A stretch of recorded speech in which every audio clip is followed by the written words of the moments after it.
sponsor a small farmer. Morning folks, just out doing some jobs. It's 7:15 on, what is this, Friday morning. Have to feed the chickens, feed the calves, and then we're going to pick up a beast from the abattoir and bring it back to the butcher shop for processing. So that's it. I'll just show you the chickens first. So we have 5 little girls. Most important thing is to get them in the water. We've got a good depth of wood chips here. I have them in my little woodland area. I have good depth of wood chips so they don't poison the trees with nitrogen. So you can see the depth of stuff that they have there. And they've permanent access to this little 8x8 compound, so they've more than enough space. But they're a great little interest. You sit to watch them. Anyway, on to the next job, going to feed the calves. Now we see some contentment. These guys haven't been habituated to eat in this location, that's why they didn't know that meal was there last night. You can be sure they'll be waiting for me here this evening when I come in. So that's the calves. There's 16 of them, and we have a few. These are from the dairy herd. They're bought in.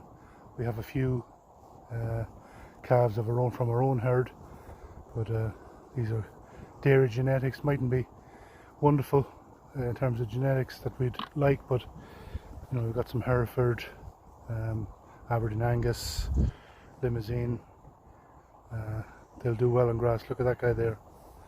Look at the gut on that guy. He's doing really well on grass. I think he's a Limousin. So anyway, off to the butchers. See you later. Alright folks, best laid plans of mice and men.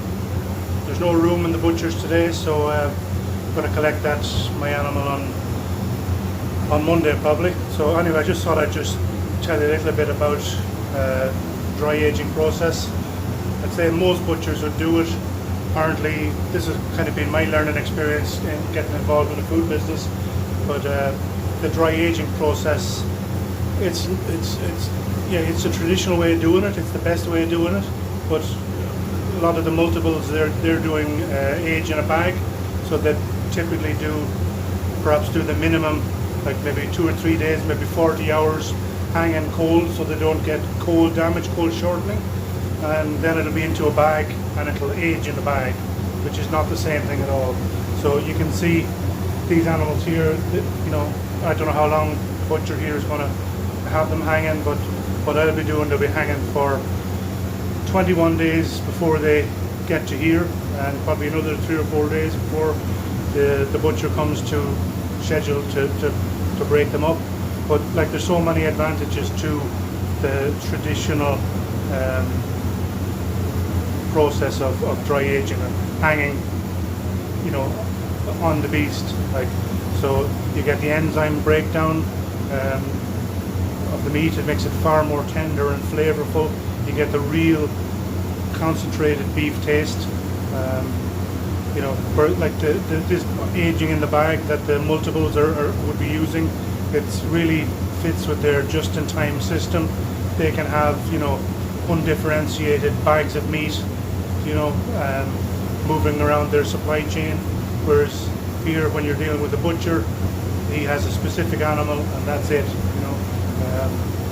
So these animals will be here until they're used, and you know, like, what's the other, like, okay, that sounds, yeah, isn't that always the case? Well, if you know anything about inventory management, if you had a big company with 1,000 tons of inventory, probably a lot of their inventory is on the road at any one time. And I know this from I have some friends who work in logistics, and they have like, they would maybe 10% of their inventory might be shipped from here to there, from here to there. It's still in inventory, but it's moving. Whereas here, the animal literally, it hangs in one piece for 21, 28 days. So literally the tenderness is just amazing. You can almost see your fingerprints in the meat when you're processing it. again, this is all new to me, but I'm sure it's probably new to you. Like this is what it takes to bring beef to you and understanding the processes that goes through. So maybe the next time I'm going to talk to you when we collect our own animal, we might have a grass-fed animal and some grain-fed, which would be traditional, which probably these are. But if we hopefully have some side by side, I can show you the main differences of what is grass-fed, what's the difference, does it really make a difference? So, but it all comes down to flavour, you know, at the end of the day, from the customer's point of view. But things like fat cover as well, like how it stands up to the aging process, that will be dictated by a lot of the fat cover and the fat content in the meat. But anyway, that's it for today. We're going to sign off, and maybe we'll do another video Monday when we get to deliver animals from the abattoir to the butcher. So, talk to you soon.